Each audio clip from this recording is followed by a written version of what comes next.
America's rear guard army. They wear no uniforms, and their ranks are machinist, welder, riveter, instead of sergeant, lieutenant, and captain. But they are an army of 50 million Americans doing the jobs that must be done to make America strong for victory. Their health and strength, their ability to produce, is the nation's most vital resource. These people are America's industrial army. Our resources must be protected, and here protection starts, when the workers' day starts. It starts with the milk we drink. Most of our milk is pasteurized and then bottled under conditions that protect our health.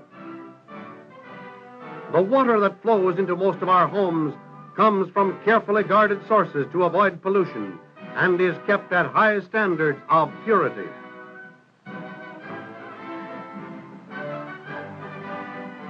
The food we eat is inspected to protect our health.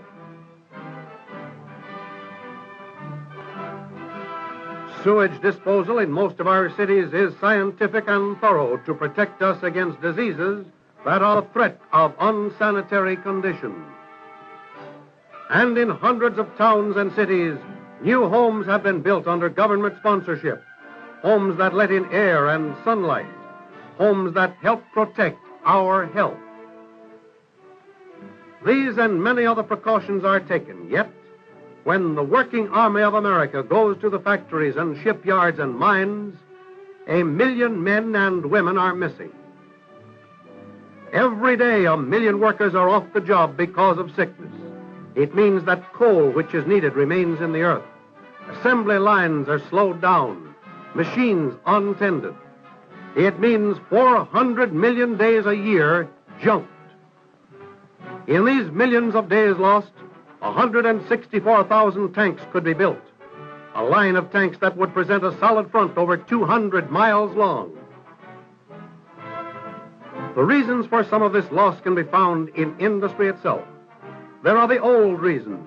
Some jobs are dangerous. Some men are careless. There are many old industrial health problems not yet solved, and now there are new problems. New developments in industry, new machines and materials are creating hazards that further challenge safety controls.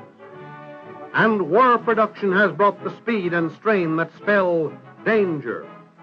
These are conditions that keep tens of thousands of men off the job every year. But the hazards must be controlled. The men must be kept on the job. So the question was asked, how can the wasted days be saved? This question was asked by some of the men at the machines. It was asked by industry. And it was asked by the United States Public Health Service.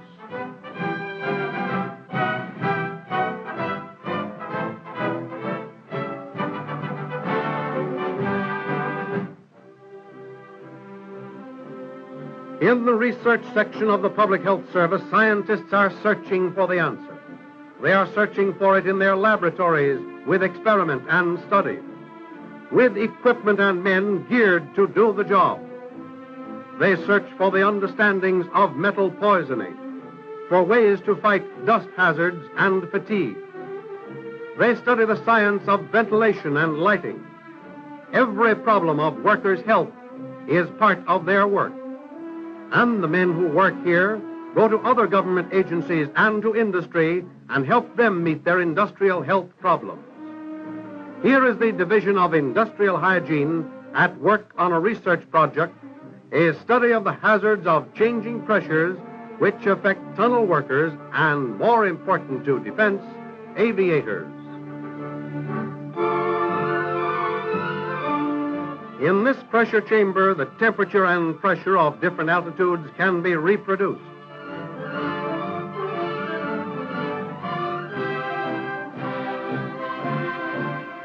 On solid ground, the effects of flight on the flyer's body can be observed and studied. There is danger to the aviator in the swift and sudden high climb of the plane, and danger, too, in the hard driving power dive. Out of this laboratory study, the division hopes to take a weapon with which to fight these dangers. The job of saving a day starts in the laboratory, but it has to be finished in the plant. With the advice and assistance of the Public Health Service and state health departments, many industries are doing their part of the job with programs of their own. They are introducing pre-employment examinations which tell them if a man is physically fit for the job.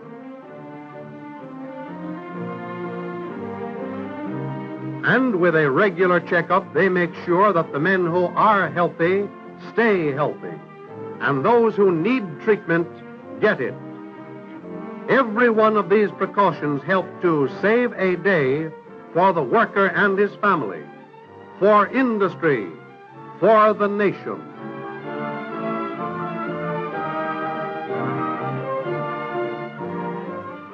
And the well-run, well-equipped dispensaries of industry save many days, too. They keep a cut from becoming a dangerous infection, and a minor eye injury from becoming blindness.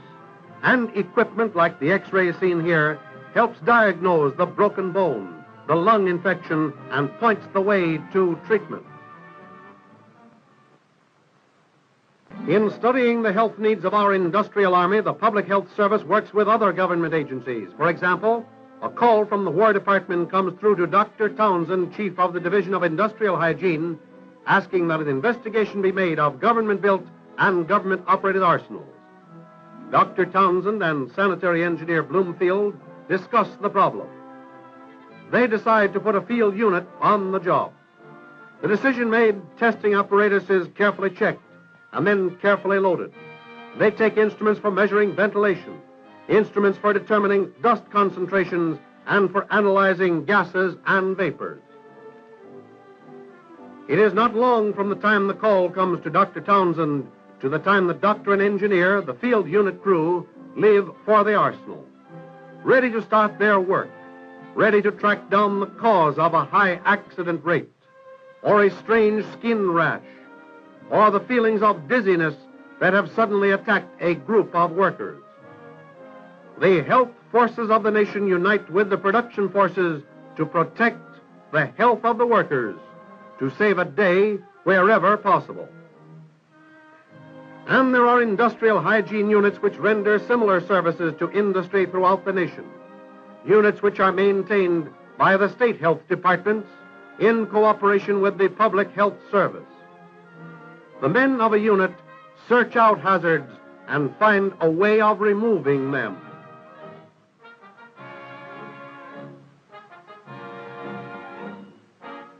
Dry drilling. There is danger here. The engineer takes a sample of the dust-laden atmosphere to find out exactly how great the danger is.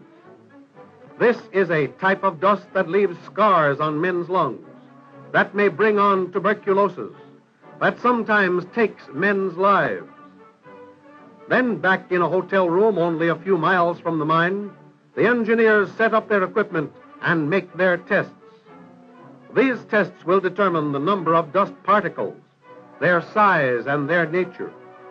On the basis of this information, the extent of the hazard is measured and the proper controls recommended. After controls recommended by the health department have been introduced, a stream of water keeps the dust down, keeps it out of the air, out of the worker's lungs.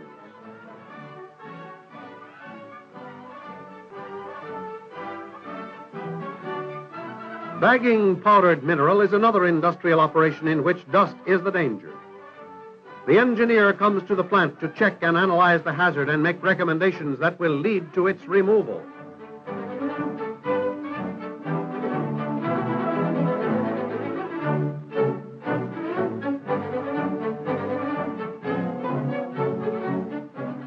The operation is made safe by an exhaust system which draws off the dust and leaves the air clear. The engineer tests the exhaust system to see if it draws strongly enough to take dust out of the room.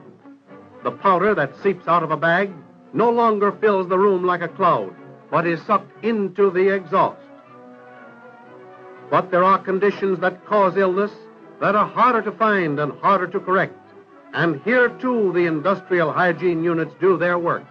They analyze gases, chemicals, and metals, investigate the causes of sickness among workers. And the simpler things like recommending goggles and gloves and machine guards, that too is part of their job.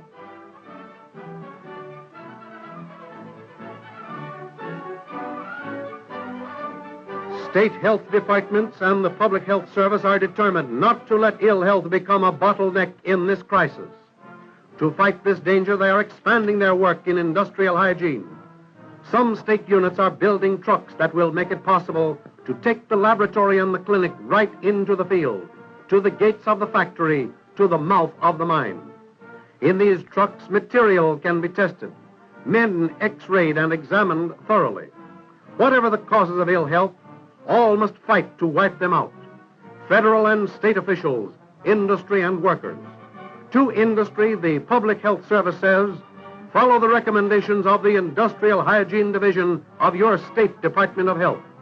To the men on the job, find the safe way to do it and do it the safe way.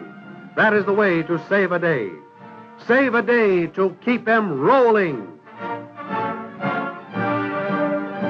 Save a day to keep them flying. Save a day that Americans of tomorrow may live in a land of peace, in a land where freedom reigns.